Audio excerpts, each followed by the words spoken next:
As you say, the Duke of Edinburgh was at the heart of Fields in Trust, or the National Playing Fields Association, as he knew it, for, well, more than many people's lifetimes.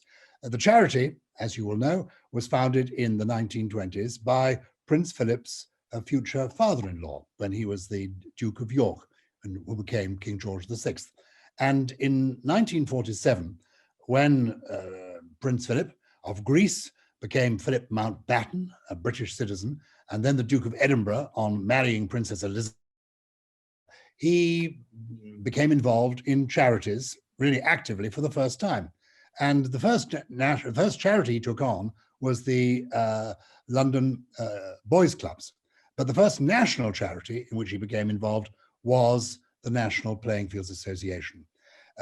His father-in-law had been the founding president. Then the Duke of Edinburgh's uncle, Earl Mountbatten of Burma, was president. And then the Duke of Edinburgh became president. He wasn't Prince Philip at the time. People often don't realize that. He didn't actually become Prince Philip, a British prince, until 1957. It was a sort of 10th wedding anniversary present from the Queen. So he was the Duke of Edinburgh from 1947 and the president of the Playing Fields Association.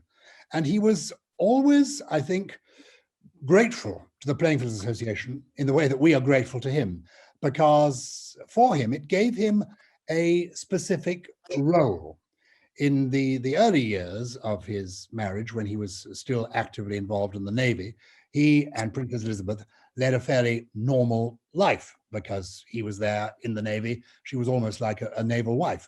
But as soon as the king died, as the Duke of Edinburgh said to me, the king died and everything changed. And he had to find a role for himself.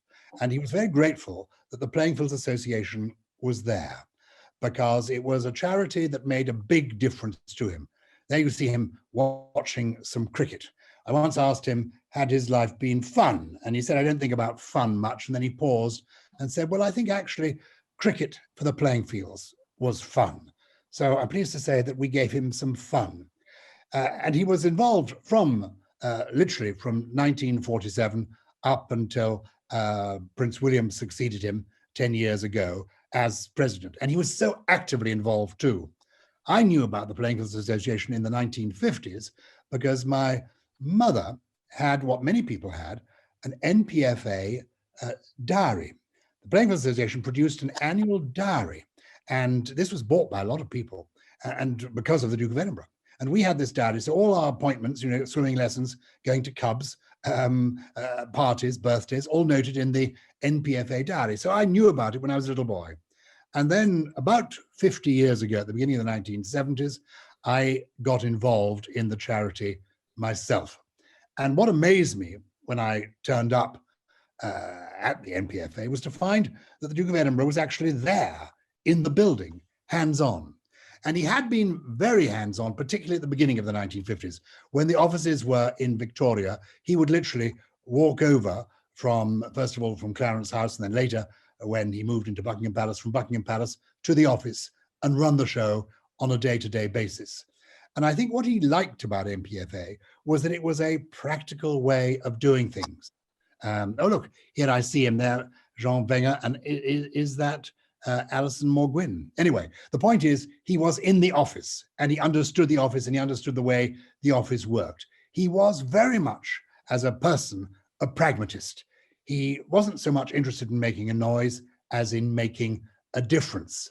For example, I remember when we had a scheme to open what we called inner city village halls. This was sometime in the 1970s or 1980s. It was up on Merseyside. And we went to Merseyside. By then, I'd been involved, you know, just as a volunteer. And then I became the appeals chairman. And ultimately, I became the chairman. So I went up of this trip to Merseyside with the Duke of Edinburgh. And I remember us going from, I think it was the railway station, to wherever this inner city village hall was. And the journey was fun because we kept getting caught in traffic lights. And for some reason, there were no police outriders. And so we just had to wait at the traffic lights.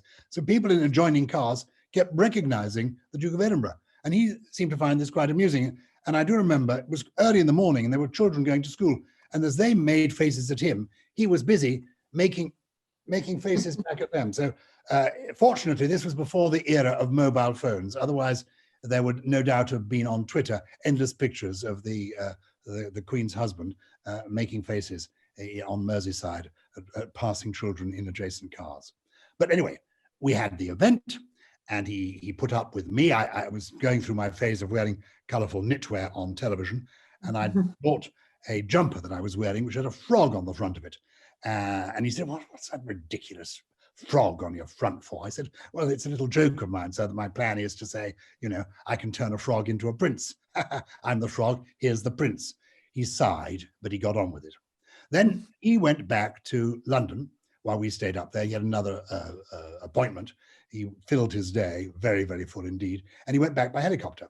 And 2 days later, I got a note from him. I rather hoped it would be a note saying, well done, another triumph for you and the NPFA, but no, it was a note saying simply, from the helicopter, I could see the faults in the design of these inner city village halls.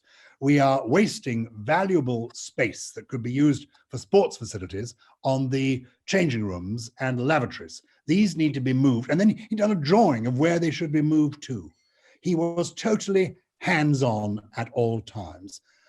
And he did the stuff that he found interesting. I mean, I think one of the reasons, if you are the Duke of Edinburgh and you are going to spend 70 years doing your thing, you could go mad just going down the line, shaking hands, smiling, doing all that stuff.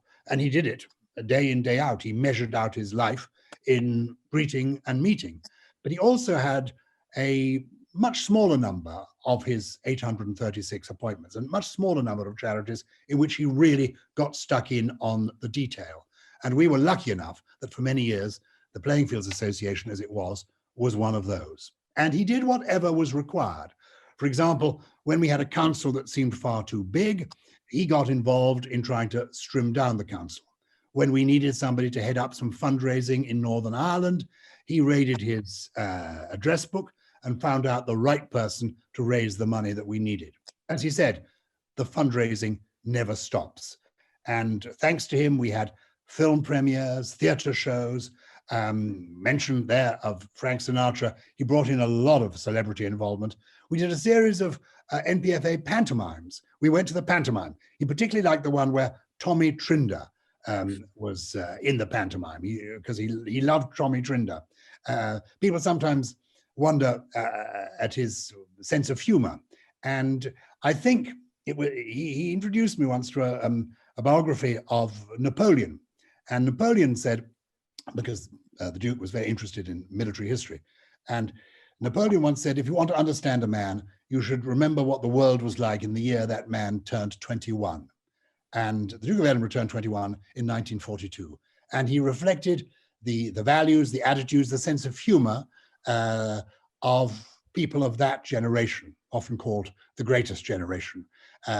He came with a stiff upper lip. He didn't like talking about himself. He liked doing things. He liked practical things. So when it came, and he liked the humor of that period. So he really enjoyed the pantomime. And he was fabulous at raising money. We did many events at Buckingham Palace where the people who were due to give them money would be in this great room, and he would say, shut the doors. And he'd look out over the room and he'd look at the assembled company and say, welcome to the shearing shed. You're not going to leave here without us fleecing you. We've come for the money. And he was so practical because he would, when I was the appeals chairman, I remember we had a dinner. We'd got some high rollers there and we had this dinner. And beforehand, he sort of got me in a corner and said, now, who are these people? And how much do you think each of them is good for? And I said, well, I think he might give 5,000. He might give 10,000. I think we might get 20 out of him. And then he wrote it down on the back of his envelope. And then he went round to these people and said, Brandreth here thinks you're good for 15. But looking at you, you're good for 25 in my book. And they handed over the money. And he really did it in a wonderfully practical way. So it was a huge privilege for us to have him. He made the Playing Fields Association famous. He was huge fun. He didn't suffer fools gladly. He made a practical difference. It's thanks to him, for example, that the Lord's Taverners came into existence as a fundraising venture for the playing fields. But he understood that every charity has to evolve. He was sad to see the name go, but he accepted that Fields in Trust was to be the new name.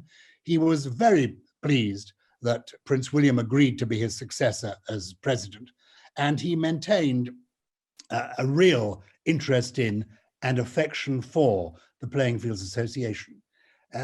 He was a great leader, our leader.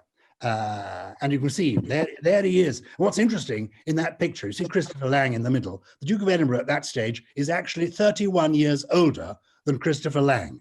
It's hard to believe. But as you can see, Christopher looks considerably older than the Duke of Edinburgh. He was so dynamic, so full of energy. And for young people who only saw him, the last 10 years of his life when he was an older man, though still absolutely upright, you wouldn't believe the energy and the dynamism. We were very lucky that our charity was given so much by him. But I think he would probably like you to know that he felt that the charity had given him something very special too, particularly in the early years of his marriage and his role as the Queen's consort. And he valued us as almost as much as we valued him. So he was a great man. We were lucky to have him, and what a life, what a man, and he will always be part of our heritage. Thank you.